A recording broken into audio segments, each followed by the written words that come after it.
Gabriela Bierin es psicóloga de niños, niñas, de adolescentes, y queremos tratar hoy un tema muy importante que tiene que ver con la sexualidad y hablar de sexo con nuestros hijos. ¿Cómo estás, Gaby? Gracias por venir. Bien, gracias. Gracias Bueno, por la invitación. En principio, una mirada general sobre el tema y después quiero hacerte preguntas muy puntuales y hasta incluso pueden resultar incómodas en la vida cotidiana que tenemos con nuestros hijos. En general, a los papás casi siempre nos resulta incómodo. Totalmente. Es un gran tema este, ¿no? Daría por ahí para Claro. 3, 4 programas. Sí. Pero algunas cosas vimos en una época por ahí interesante con respecto a... Todos pedimos tips, ¿no? Sí. Me parece que es importante aclarar que la sexualidad comienza desde el nacimiento. No es que un día lo sentamos al niño o a la niña a comenzar a hablarle de sexualidad, sino que esto es desde que nacen, que empiezan a tener marcas y que el niño y la niña tienen esta sexualidad desde su nacimiento, ¿no? Por otro lado, esto tiene que ver con cuestiones que pasan en el cuerpo, con cuestiones biológicas, porque bueno, hay por supuesto determinados periodos que van siendo bisagra, ¿no? La menarca en la niña, o sea, cuestiones que tienen que ver con lo corporal, pero también hay un montón de cuestiones que son psíquicas y que tienen que ver con el vínculo con el otro, ¿no? Y que este vínculo es primariamente con los papás y que está sumamente atravesado por todo lo que tiene que ver con lo sociocultural, ¿no? Entonces, son cuestiones a las que hay que estar atentos y que permanentemente están ahí en juego, aunque no se hable de sexualidad. La manera ideal es comunicarnos de la manera correcta que se habla. Hay muchos diminutivos para hablar del pene, de la vagina. En este sentido, puntualmente, a un chico, una nena, un niño, ¿cómo tenemos que comunicarnos como padres? Intramuros, en el hogar, digamos, Sí. uno puede nombrar a los genitales del modo que le resulte más cómodo, ¿no? Esto también es importante, que haya cierta comodidad, sobre todo para los padres, para poder hablar con libertad. Claro. Ahora, me parece que es muy importante decirle al niño cómo realmente se llaman los genitales. Claro. Y ahí podríamos hasta pensar, vos decís, el pene y la vagina. En realidad, sobre todo con el genital femenino, hay toda una historia, ¿no? El genital femenino tiene un montón de nombres, rarísimos algunos, claro. y a veces hasta tan particulares como la cantidad de familias hay. Claro. Y científicamente se dice vagina, pero en realidad lo que el niño ve no es la vagina, ¿no? Es tan tabú el órgano sexual femenino y tan atravesado por cuestiones socioculturales, que en realidad lo que el niño ve cuando pregunta qué tiene la hermanita es la vulva, no es la vagina. La vagina es un conducto que no lo vemos a simple vista. Totalmente. ¿No? Y uno lo que ve es que se está familiarizando mucho el tema. De hecho, hay una novela en Telefe Rosario que habla de Pequeña Victoria, que está, podríamos decir, en el horario de la cena y que genera una situación complicada incluso hasta a veces para los adultos. Digo, por ejemplo, el caso de Pequeña Victoria, para explicárselo a un nene o una nena. ¿Es un tema que acorde a la edad que tienen, se le puede explicar o no hace falta dar tanta información en una primera infancia?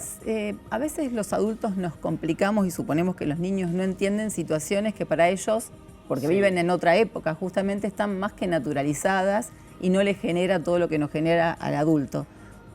Es importante contestar lo que el niño pregunta, digamos. No estaría bueno sentarse a ver Pequeña Victoria y empezar a explicar sin que el niño pregunte. Exacto. Cuando pregunta, contestar puntualmente lo que está preguntando, ¿no? Buen veces consejo. nosotros empezamos a elucubrar y a ir mucho más lejos que lo que en realidad el niño o la niña está preguntando. Perfecto. Responder la pregunta, no explicar de más. Si La no pregunta, no y es muy importante, y además tiene que ver con el ABC de la crianza y de la paternidad, de la maternidad, contestar con la verdad, siempre, no solamente en cuestiones de sexualidad, siempre. Una verdad cortita, acotada, clara, pero la verdad. Perfecto. ¿No? Sí, dale. No, continúa. y con respecto a la sexualidad, casi siempre lo que más miedo tenemos los papás que nos pregunten es sobre el acto sexual, sobre el coito. Eso. Y en general pasa muchísimo tiempo hasta que el niño pregunta eso. Una de las preguntas más típicas es cómo se hacen los bebés. Y en realidad el niño no está preguntando sobre el coito puntualmente. Ahí uno puede explicar el encuentro de la semillita del papá con la semillita de la mamá, con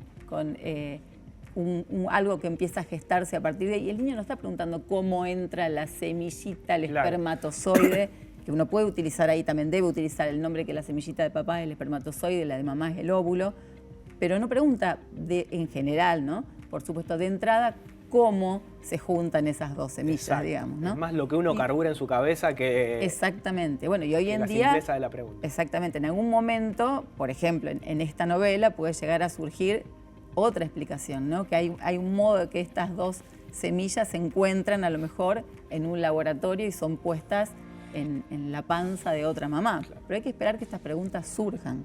Perfecto. Y es sumamente importante contestar con la verdad, porque además es un modo de poder filtrar toda la información que circula. Porque hoy en día, hace unos años atrás, cuando yo era chica, tenía una duda sobre sexualidad y a lo mejor iba y buscaba en un diccionario. Hoy los niños aprietan un botón y aparece todo. Y tienen un exceso de información, que también nos pasa a los adultos, digamos. Uno se encuentra con un exceso de información y es muy difícil filtrar qué es cierto y qué no es cierto. Entonces, que los papás sean un referente como para ir a buscar esa verdad es muy importante. Y el niño rápidamente pesquisa cuando se le está diciendo la verdad y cuando no, y vuelve a esa fuente, porque es una fuente confiable. Y si no fue así, obviamente la próxima vez no va a volver, va a buscar por otro lado. La última, Gaby, te hago preguntas, son preguntas incluso que también se hace la gente y me trasladan a mí. ¿Hasta cuándo uno como padre o como madre puede bañarse con sus hijos?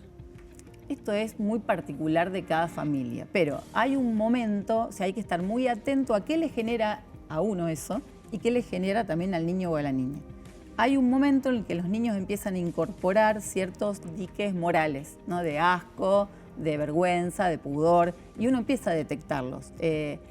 Empiezan a ir al baño y cierran la puerta y no quieren que nadie entre, o uno se encuentra de pronto que el niño lo está mirando frente a la desnudez a lo mejor de alguno de los padres de otro modo, o empieza a querer tocar, empieza a preguntar. Esa incomodidad que a uno le genera, y también la mirada por ahí del niño, o la incomodidad que a veces manifiesta el mismo niño, ¿no?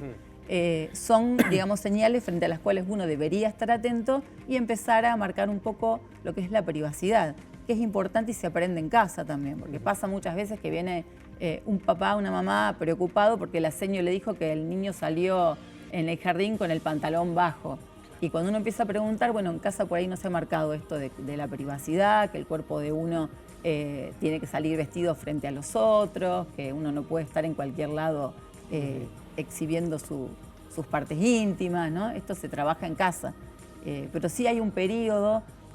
Estar atento a ese momento. Como para decir, es bastante difícil esto de manejar edades, pero claro, antes de los 3, 4 años, que en general el niño maneja la desnudez sin registro, claro, ¿no? La de los otros y la propia.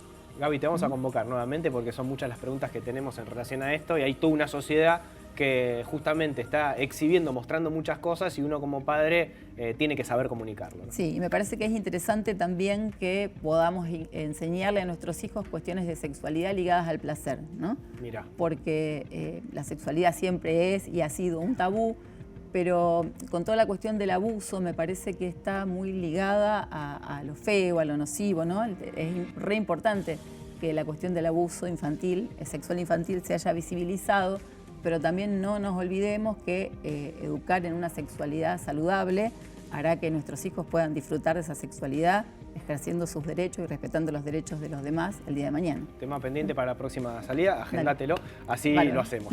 Buenísimo.